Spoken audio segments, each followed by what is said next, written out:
आपको कोई भी बीमारी क्यों ना हो, diabetes, high blood pressure, thyroid, PCOD, hair fall, जोड़ों में दर्द, माइग्रेन, सर्वाइकल, अगर आप अपनी डाइट बदल लें और उसको 100% फॉलो करें और 3 महीने बाद अपना ब्लड टेस्ट करवाएं तो आपको वो बीमारी नहीं रहेगी।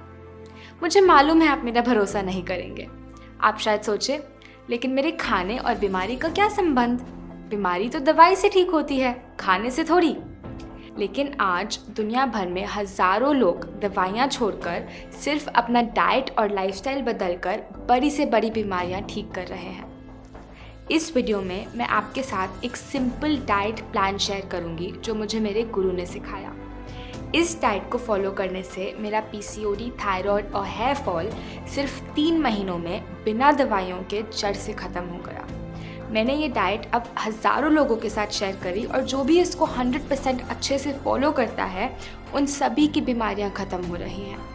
लेकिन डाइट से भी ज़्यादा ज़रूरी है कि शरीर के अंदर जमे अनडाइजेस्टेड खाने यानी गंदगी को बाहर निकालना, क्योंकि जो शरीर अंदर से बिल्कुल साफ़ है उसमें कोई बीमारी हो ही नहीं सकती।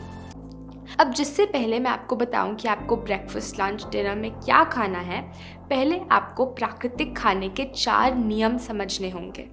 पहला, ईट लिविंग फूड, यानी ऐसा भोजन जिसमें जीवन है। देखिए, यदि आप ज़मीन में कुछ बोते हैं और रोज़ उसे पानी देते हैं तो कुछ दिन बाद उसमें से पौधा उग जाएगा, है ना। फॉर एग्ज़ाम्पल, यदि आप दाल का बीज मिट्टी में बोते हैं तो कुछ दिन बाद वो अंकुरित हो जाएगा और उसमें से पौधा निकल आएगा। लेकिन यदि आप कोई बिस्किट या नूडल्स बोते हैं, क्या आपको लगता है कि उसमें से कभी गेहूं का पौधा निकलेगा? नहीं, क्योंकि उस बिस्किट या नूडल्स में कोई जीवन नहीं है, उसमें प्राण नहीं है और इसीलिए वो जीवन दे भी नहीं सकता। ये निर्जीव भोजन है, डेड फूड है। और कोई निर्जीव चीज़ हमारे शरीर को जीवन कैसे दे सकती है? दूसरी तरफ फल, सब्जियां, स्प्राउट्स, अनाज, मेवे, ये सब जीवित भोजन है यानी लिविंग फूड है। और जब ये हमारे शरीर में जाते हैं तो हमारे शरीर में भी जीवन लाते हैं, उम्र बढ़ाते हैं, बीमारियां ख़त्म करते हैं, शरीर में से गंदगी को बाहर निकालते हैं। भागवत गीता के 17वें अध्याय के 10वें श्लोक में भगवान कृष्ण कहते हैं कि जो भोजन पका हो उसे पकने के 1 पहर यानी 3 घंटों के अंदर अंदर खा लेना चाहिए। 3 घंटों के बाद वो तामसिक हो जाता है, उसमें से प्राण जाने लगता है। इसलिए यौगिक संस्कृति में यदि चावल, चपाती या सब्जी 3 घंटों से अधिक रखी हो तो उसको नहीं खाते। हमारे दादी दादा और पूर्वज भी ऐसा करते थे। खाना सीधा चूल्हे से प्लेट में आता था। और आजकल क्या हो रहा है? लोग सब्जी को फ्रिज में अगले 2-2, 4-4 दिन तक रखते हैं, रोज़ उसमें से थोड़ा निकालते हैं, खाते हैं और वापस फ्रिज में स्टोर कर देते हैं। वो बासी निर्जीव खाना खा रहे हैं और शरीर में कैंसर को आमंत्रण दे रहे हैं। यदि कोई चीज़ आग पे पकी हो तो उसे हमें 3 घंटों के अंदर अंदर, ज़्यादा से ज़्यादा 5 घंटों के अंदर अंदर खा लेना चाहिए। अब मुझे एक बात बताइए, ये 3 घंटों वाला नियम हम केवल सब्जी चपाती पे क्यों लागू करें? इन सब चीज़ों का क्या आप सोच भी सकते हैं कि ये चीज़ें कितने समय पहले पकाई गई होंगी? 3 घंटे छोड़ो, 3 दिन छोड़ो, ज़्यादातर चीज़ें तो 3-3 साल पहले पकाई जाती हैं और फिर पैकेट, बॉटल, कैन या डब्बे में बंद करके इन पे बहुत सारा केमिकल डाला जाता है ताकि ये दिखने या सूंघने में बासी ना लगे। ये केमिकल इन चीज़ों की शेल्फ लाइफ तो शायद बढ़ा देते हैं, लेकिन हमारे खुद के शरीर की शेल्फ लाइफ कम कर देते हैं। अगर आप गहराई में सोचें तो ये खाना तो है ही नहीं, ये प्रोडक्ट है जो किसी कंपनी ने बनाया है, जो कि किसी भी दूसरे बिजनेस की तरह प्रॉफिट करना चाहती है। ये निर्जीव है, डेड है, इसमें कोई प्राण शक्ति नहीं बची। तो पहला नियम, लिविंग फूड खाएं, यानी वो भोजन जिसमें जीवन हो। कुछ भी बॉटल बंद, पैकेट बंद या डब्बा बंद ना खाएं। ऐसी कोई भी चीज़ ना खाएं जो इंसानों द्वारा फैक्ट्री में बनाई गई हो। ऐसा खाएं जो सीधा माँ प्रकृति से आता हो। फल, सब्जियां, स्प्राउट्स, अनाज, मेवे, और फिर माँ प्रकृति खुद आपका ध्यान रखेंगी। बिस्किट की बजाय नारियल की गिरी के टुकड़े खाएं। सोडा कैन खोलने की बजाय नारियल पानी खोलें। ये नमकीन और स्नैक्स की बजाय ताज़े प्लेट भर फल और सैलेड खाएं। दूसरा, ईट होलसम फूड, मतलब ऐसा खाना जिसमें पूर्णता हो। माँ प्रकृति को सब पता है, वो गलती नहीं करती। कोई कारण है कि वो हमें पेड़ों पे खजूर देती है, चीनी नहीं। कोई कारण है कि वो हमें नारियल देती है, नारियल का तेल नहीं। आलू देती है, आलू के चिप्स नहीं। वो भोजन जो हमें सीधा सीधा धरती से मिलता है उसमें पूर्णता होती है, मतलब वो खुद में पूरा होता है, उसमें से कुछ निकाला नहीं गया। माँ प्रकृति ने हर खाने को बनाने से पहले बहुत प्लानिंग करी है। उन्होंने हर भोजन में प्रोटीन, फैट्स, विटामिन्स एक पर्टिकुलर रेशियो में दिए हैं ताकि हम इंसान उसको आसानी से पचा पाएं। यदि हम उसमें से सिर्फ फैट्स निचोड़ के खाते हैं या उसकी बाहरी परत निकाल देते हैं तो हम इसको माँ प्रकृति के ओरिजिनल डिज़ाइन से पूरी तरह बदल रहे हैं। इसीलिए सफ़ेद चावल की जगह ब्राउन चावल खाएं। ब्राउन चावल होलसम होते हैं, उसमें पूर्णता होती है। यदि हम उस पर लगी ब्रांड निकाल देते हैं तो वो सफ़ेद चावल बन जाते हैं। उस चावल को डाइजेस्ट करने का मैकेनिज्म तो ब्रांड में रह जाता है, जिसको हम निकाल के फेंक देते हैं। सफ़ेद चावल खाना ऐसा है जैसे आम की गुठली खा ली और आम बाहर छोड़ दिया। चीनी के बजाय खजूर या गुड़ खाएं। खजूर और गुड़ में पूर्णता होती है। चीनी खंडित यानी फ्रैगमेंटेड है। किसी चीज़ की तेल की जगह उसे साबुत खाएं। नारियल तेल की बजाय अपने खाने में कच्चे नारियल की गिरी घिस के डालें। यदि गेहूं खाना है तो हमेशा चोकर के साथ खाएं। रोटी बनाने से पहले छान कर गेहूं को चोकर से अलग ना करें। अपना आटा खुद पिसवाएं। तीसरा, ईट प्लांट बेस्ड फूड यानी शुद्ध शाकाहारी भोजन खाएं। यानी ऐसा भोजन जो पेड़ पौधों से आता है, ना कि पशुओं से। मीट, मछली या अंडा बिल्कुल नहीं खाना। माँ प्रकृति ने हमारे शरीर को जानवर खाने के लिए बनाया ही नहीं। मैं इस विषय पे आगे चलकर एक अलग वीडियो बनाऊंगी। आपका अगला सवाल शायद ये हो कि दूध और दूध से बनी चीज़ों का क्या? देखिए, देसी गाय का शुद्ध दूध अच्छा है, लेकिन समस्या ये है कि आजकल जो हमें दूध मिलता है वो दूध है ही नहीं। हमें जो टेट्रा पैक और थैलियों में मिलता है वो मिल्क पाउडर, यूरिया और बहुत हानिकारक केमिकल से बना एक सफ़ेद पदार्थ है। क्या आप जानते हैं कि वर्ल्ड हेल्थ ऑर्गेनाइजेशन ने भारत सरकार को सावधान किया कि आजकल मिलने वाला दूध इतना मिलावटी है कि यदि हम इसे पीते रहेंगे तो 2025 तक 87% भारत को कैंसर होगा। अब आप शायद पूछें, लेकिन मेरे घर का दूध तो बिल्कुल शुद्ध है, मेरी खुद की गौशाला से आता है, तो क्या मैं पी सकता हूँ? नहीं। जिन लोगों को अपनी बीमारी ठीक करनी है, वजन घटाना है या फिर दिन भर बैठने का काम होता है, वो लोग दूध पचा ही नहीं सकते। शुद्ध दूध भी बहुत भारी भोजन होता है। छोटे बच्चे जिनकी हाइट बढ़ रही है या एथलीट्स जो दिन में 4-4, 5-5 घंटे धूप में खेलते हैं, वो शुद्ध दूध को शायद पचा सके, लेकिन आजकल हम में से ज़्यादातर लोग नहीं पचा सकते। दूध नहीं तो दूध से बनी कोई चीज़ भी नहीं लेनी। पनीर, घी, बटर अभी नहीं पचेगा। अब आप चिंता ना करें, दूध का एक आसान रिप्लेसमेंट है जो आपको वो सारा कैल्शियम, प्रोटीन, न्यूट्रिएंट्स, विटामिन्स दे सकता है जो आपको गाय के दूध से मिलना था। अंतर बस इतना है कि आपका शरीर इसे पचा सकता है। आप जानते हैं वो क्या है? नारियल का दूध। नारियल धरती पर सबसे अच्छे भोजनों में से एक है। इसे हमारे पूर्वज श्रीफल कहते थे।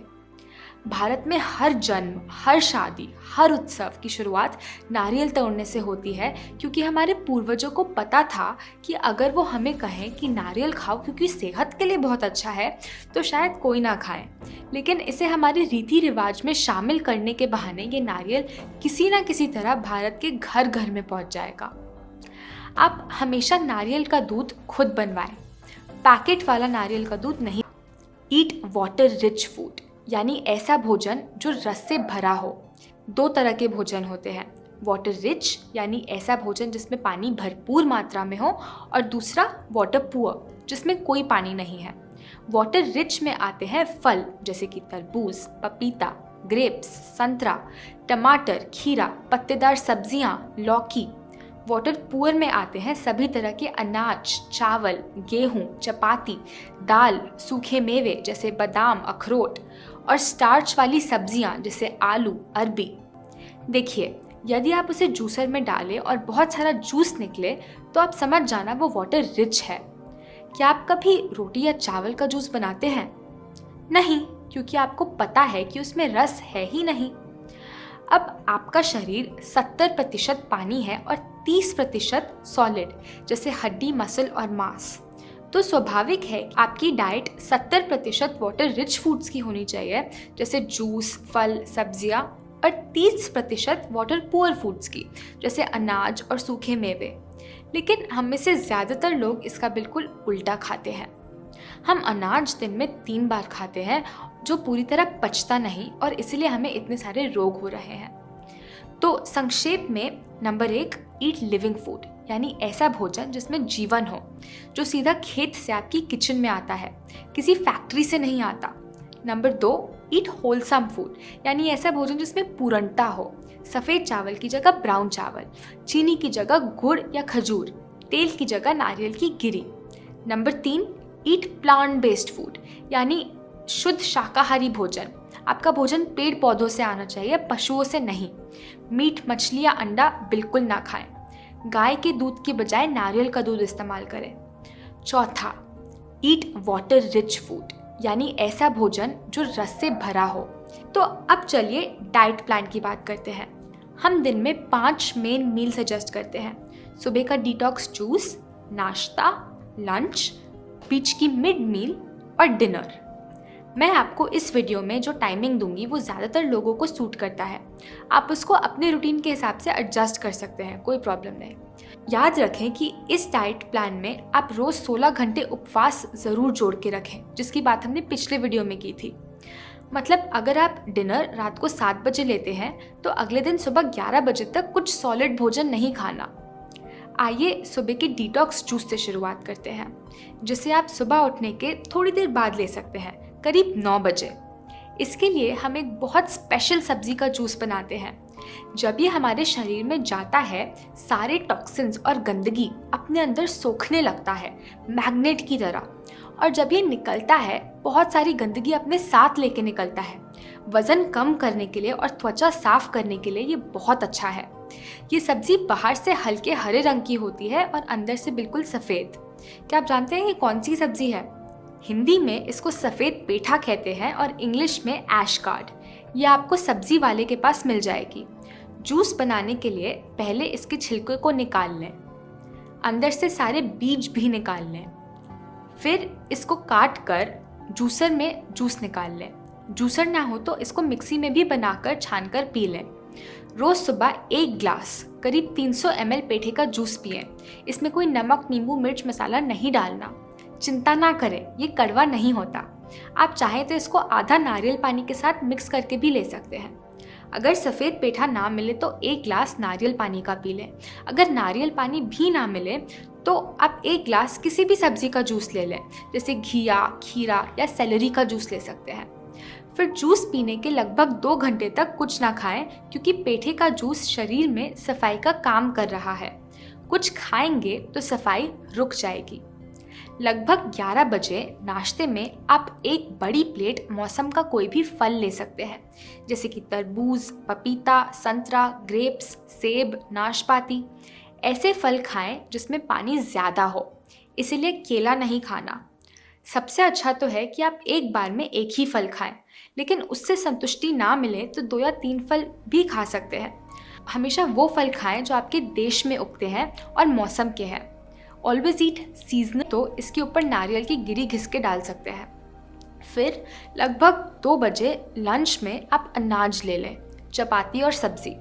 हम एक खास तरह की चपाती बताते हैं जिसे डाइजेस्ट करना, पचाना आसान होता है। ये पूरी तरह गेहूं की जगह आधी गेहूं और आधी सब्जी से बनती है।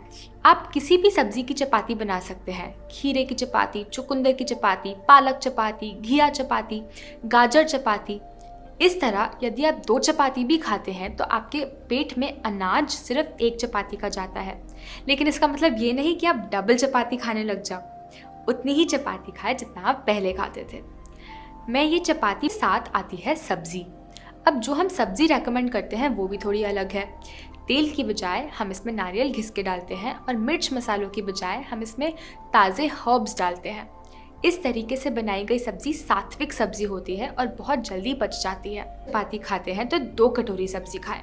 यदि आप 2 चपाती खाते हैं तो 4 कटोरी सब्जी खाएं। मतलब सब्जी ज़्यादा खानी है और अनाज कम। जब आप सिर्फ अनाज खाते हो बिना सब्जी के तो उसको पचाना मुश्किल होता है, लेकिन जब आप अनाज को सब्जी के साथ मिला के खाते हो तो उसको पचाना आसान हो जाता है। हफ्ते में 1 या 2 बार आप रोटी की जगह चाहें तो ब्राउन राइस भी ले सकते हैं। दाल रोटी की जगह सब्जी रोटी खाएं। दाल चावल की जगह सब्जी चावल खाएं। राजमा, चना, छोला बिल्कुल नहीं खाना, कम से कम तब तक जब तक आप पूरी तरह ठीक नहीं हो जाते। देखिए, ऐसा नहीं है कि दाल गलत है या राजमा गलत है। बात यह है कि हमारा ये मॉडर्न लाइफस्टाइल जिसमें हम दिन के 8 घंटे कंप्यूटर या मोबाइल फ़ोन पे बैठे रहते हैं और दिन में 1 घंटे से ज़्यादा एक्सरसाइज नहीं करते, ऐसे में उसको पचाना मुश्किल होता है। हमारे पूर्वज उसको आसानी से पचा पाते थे क्योंकि वो दिन के 6-8 घंटे धूप में मेहनत का काम करते थे। समस्या ये है कि हम लाइफस्टाइल तो आज का जी रहे हैं, लेकिन डाइट अपने पूर्वजों की खा रहे हैं और इसलिए बीमार पड़ रहे हैं। अब लंच और डिनर के बीच आपको शायद मिड मील लेने का मन करे। इस समय आप कोई भी ताज़ा जूस या पेठे का जूस या नारियल पानी ले सकते हैं। बिस्किट, स्नैक, नमकीन वो सब बिल्कुल नहीं लेना।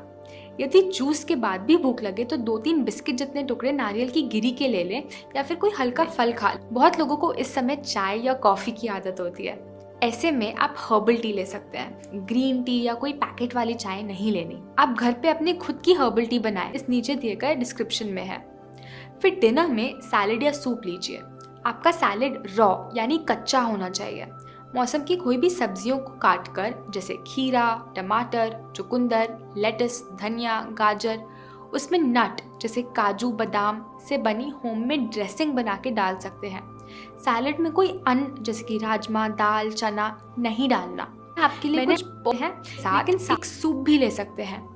आपके सूप में कोई तेल, दूध, अन्न नहीं होना चाहिए और वो कम से कम पका होना चाहिए। जब आप रात को अन्न छोड़कर सिर्फ सूप और सैलेड खाएंगे तो आपको बहुत लाइट फील होगा और जब आप रोज सुबह अपना एक्स्ट्रा वजन घटता हुआ देखेंगे और बिना दवाइयों के अपनी रीडिंग्स कंट्रोल में आते हुए देखेंगे तो वापस मुड़ने का मन भी नहीं करेगा। तो आप दिन में 1 बार अन्न खा रहे हैं, 1 बार फल और 1 बार सैलेड। आप देखेंगे आपका डाइजेशन कमाल का काम करेगा। आप चाहें तो लंच और डिनर को स्वैप भी कर सकते हैं। लंच में आप सैलेड ले सकते हैं और डिनर में अनाज। अब ये डाइट प्लान उनके लिए है जिनको कोई बीमारी है और वो उसे जड़ से ख़त्म करना चाहते हैं। ये उनके लिए भी है जो पहले से फिट है और अपना वजन और हेल्थ मेंटेन करना चाहते हैं। लेकिन एथलीट्स और बच्चों के लिए ये सजेस्टेड नहीं है। 16 साल की उम्र तक बच्चे और एथलीट्स यदि वो बिल्कुल स्वस्थ हैं तो दिन में 2 से 3 बार अन्न खा सकते हैं क्योंकि वो उसे पचा सकते हैं। आइए अब कुछ इम्पोर्टेंट प्रश्नों का आंसर करते हैं। पहला प्रश्न जो होता है लोगों का, मुझे कितना पानी पीना चाहिए? केवल तब पीना चाहिए जब आपको प्यास हो। ठीक वैसे ही आपको खाना सिर्फ तब खाना चाहिए जब भूख हो। ज़बरदस्ती हर रोज़ 8-9 ग्लास पानी पीने की कोई ज़रूरत नहीं। एक्सेस में पानी पीना आपकी किडनीज पे बेवजह प्रेशर डालता है। एक्सेस पानी ना पीकर आप ऐसा खाना खाएं जिसमें पानी भरपूर मात्रा में हो। Water rich food. अगला प्रश्न, मुझे ये कब तक फॉलो करना है? इसको तब तक फॉलो करें जब तक आपको स्वस्थ और फिट रहना है और जब तक आपको शरीर में बीमारी नहीं चाहिए। जो मैंने आपको यहाँ दिया वो कोई डाइट प्लान या वज़न कम करने की तरकीब नहीं है। ये एक लाइफस्टाइल है जो आपको माँ प्रकृति और उनके खाने से वापस जोड़ता है।